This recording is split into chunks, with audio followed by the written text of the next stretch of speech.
may be noticing a lot of different versions of the verb to be in German, right? When you say I am, it's ich bin. When you say they are, sie sind.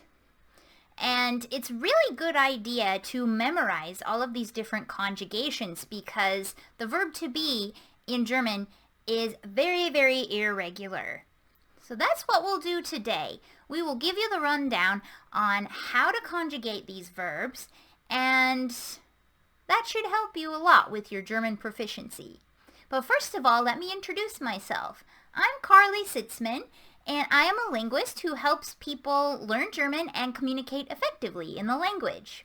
So if that sounds interesting and you like receiving helpful videos about German language, culture, and grammar, subscribe below, like the video, write a comment to say hello, and join me for my other videos. So the verb to be in German has a very unusual infinitive that you may not even recognize if you are aware of its conjugations. It's sein.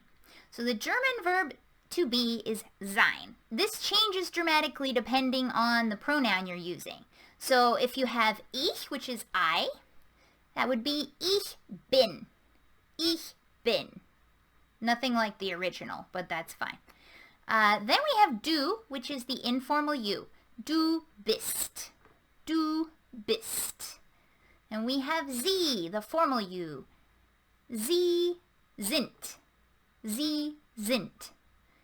Then we have sie, es, he, she, it, ist. So ist, sie ist, es ist. Then we have sie, meaning they, sie sind. Sie sind. Then we have wir sind. Wir sind. Then we have ihr, which is you guys. Ihr seid. Ihr seid. So we have all the conjugations now. That is it. Let's think of patterns. When you have ich and du, they both start with a B and an I.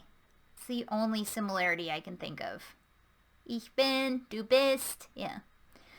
Our plural nouns and formal noun are all sind, which is really weird, right? Because usually you can just refrain from conjugating the verb and that would be the answer.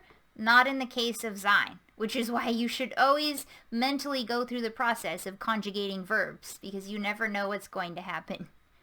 Then we have ihr seid. Ihr usually always does its own thing, so I don't know what to say about that. Then we have sie, es, ist, sie ist, es ist. That's actually very similar to English, right? It's like is, but with a T on the end. So that could help. Okay, that's the conjugation of sein. I hope that's been helpful for you. And if you want more info like this, be sure to subscribe. I'll see you in the next one. Auf Wiedersehen.